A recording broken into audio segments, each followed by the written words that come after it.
As of 2024-25, the public debt charges is $53.6 billion, and that projection is going to increase in 2030 to $82.4 billion. What? Is that sustainable? I think everybody should be concerned. We'll start with Mrs. Block for 6 minutes, please. Thank you very much, Chair, and thank you to you, Mr. Jacques, and your colleagues for joining us here again today. It's good to see you in just one short week since your previous appearance. I do appreciate the report that you tabled and look forward to the answers that you and your team are going to provide today. In Figure 1 of your report, you no longer predict the debt to GDP ratio improving. In fact, it would appear that what was once a fiscal anchor has now been abandoned by this Prime Minister and his government, as your report indicates the debt to GDP increasing to a clearly alarming rate of 42.5%. So my questions are these. Is this sustainable? At what point does it hit a critical point? And should Canadians be concerned?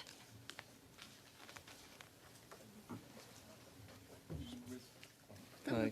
Jump in? Yes. Still working out the kinks. With respect to, thank you for your question. To answer, I think, the most important part of the question first, I think everybody should be concerned. My jokes aside, it's a really serious day, right? This is the first time in 30 years that we've tabled an economic and fiscal outlook where the fiscal anchor of the general and probably most important fiscal anchor for any government is a declining or at least stable debt to GDP ratio. And this is the first time in 30 years that I've seen one in which that ratio is going up over time. So that's definitely a cause for concern. Certainly on our end, we're hoping and certainly expecting the government, as part of Budget 2025, to clearly indicate what the government plans to do to address this and potentially address this problem, because it's certainly not sustainable. Thank you. So in response to your last statement, again, under the current leadership, this government is set to worsen the outlook of our debt. Have you had any indication that it is going to change course? Well, the government has indicated that they're planning on tabling a budget on November 4th. I think certainly looking at the public statements of the Prime Minister and Minister of Finance, these numbers probably, I don't think they come as a surprise to them. Some of the language that the Prime Minister has certainly used has been very strong with respect to the economic and fiscal challenges that are facing the country right now. And again, we look forward to seeing the government's plan to manage or address the challenges that Canada faces. As the Parliamentary Budget Office, and as we discussed last week, our job is to set the table for parliamentarians, to present numbers to them. So as parliamentarians, you're well prepared to engage in thoughtful and meaningful discussion regarding how this projection hopefully will not come to pass. Thank you. In your opening statements, you spoke to the fact that this outlook does not include incremental measures to achieve the North Atlantic Treaty Organization, or in other words, our commitments to NATO. And I'm wondering if you would be able to comment on what other spending that may have been included in the Liberal platform is not included in your numbers. Thank you for your question. The last time that I've looked, there's about 20 billion or so in spending that has not yet been included in our outlook from the Liberal platforms, if it does come to pass. So we will see on November 4th what they will announce and what they don't announce, but roughly that is what's not included in our outlook right now. Thank you. So last week we talked about the government looking to change the rules for accounting and splitting out capital and operating and how they may choose to define those things. And I can't find a rationale from the government on why they would overturn a long history of accounting practice with the budget. Can you explain why the Liberals are separating the capital and operating budgets? And why can't they demonstrate progress in the economy without making these changes? I would note that the government up to this point has indicated that they're planning on maintaining the existing presentation of data, so the traditional measures of debt and deficit that you see in the public accounts that everyone is used to, in addition to presenting this new framework of splitting the operating and capital budgets, or like day-to-day spending plus some sort of investment. It's an approach that happens in other jurisdictions. To the best of my knowledge, pretty much every Canadian province has an operating budget, a standard budget, plus an investment budget. As we discussed last week, the City of Toronto does the same thing.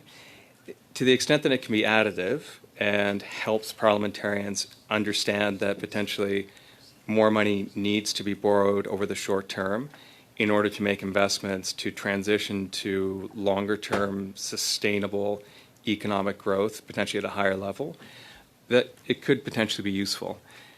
Going back to the point sorry, that I have to cut you off there. We're past our time, but perhaps we can get back to it next round. Oh, yeah. As is custom, we've let the first rounds always run a bit longer for a more wholesome answer, but going forward, if everyone could just keep an eye on the clock. Mr. Patzer, 5 minutes, please. Thank you very much, Mr. Chair, and thank you everybody for being here today.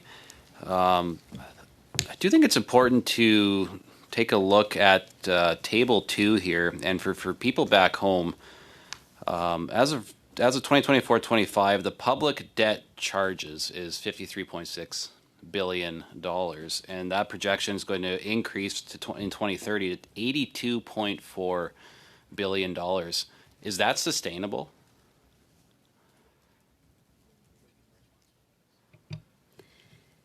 We also see that the debt servicing ratio is increasing over the projection horizon. So every dollar spent on debt is a dollar that is not spent elsewhere.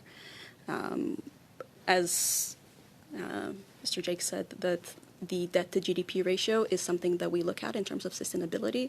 So that is what we're tracking, and that is what we are very focused on.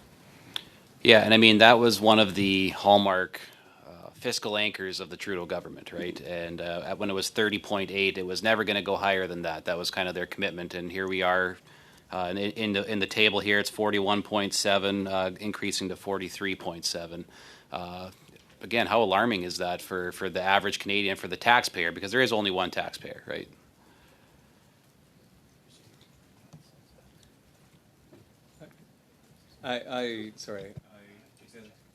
I'll hazard a response.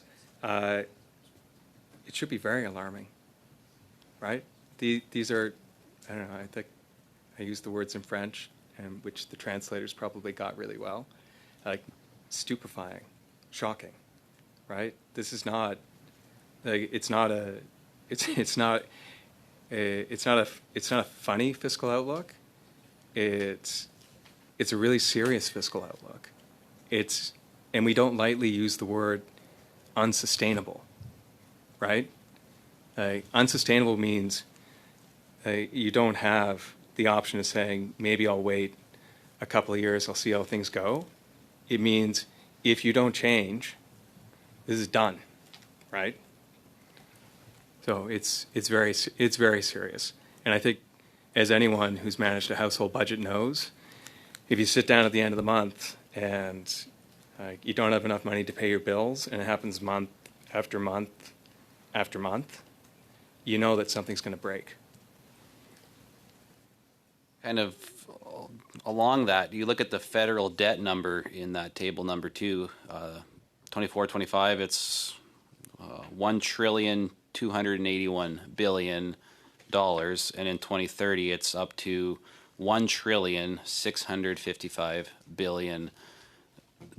What impact does that have on the Canadian economy and for businesses, for taxpayers, for the people who are supposed to be the ones generating the wealth? But when we see the government is in debt $1,655 billion in the year 2030, what impact does that have?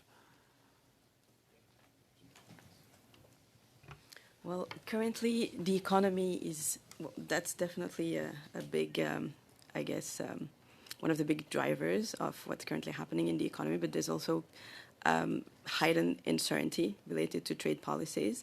But if we look at the federal government debt, maybe Christina will be a bit more better place to elaborate, but I would have to say that something to keep in mind is that a great portion of the federal debt is domestically emitted, so it is Canadian banks receiving profit from that debt, and there are various levels or various participants of the financial markets who are involved in that debt market. So it's not necessarily foreign actors who are holding that debt, but it's just important to keep in mind that some domestic actors are also benefiting from that. Right. So when we look at what happened with tariffs, for example, the Prime Minister said he's going to collect $20 billion in tariffs. And in your report, it says there's only $8 billion. This morning, CBC wrote an article that the Prime Minister quietly removed even more tariffs than what he initially said. So again, we're over $12 billion. There's a $12 billion shortfall here. And we don't really see a path forward in that situation. What impact is that going to have for Canadians? In terms of the amounts that the government is collecting from the countermeasures, the government has also announced as many measures as we have assumed that it collected. So as you've mentioned in our report, we've noted that it could collect $8 billion in the 3-year span, but it has also announced a lot of support measures to other industries. I have to cut you off there because it's past our time. What do you folks think it's going to take to get Liberal voters to open their eyes?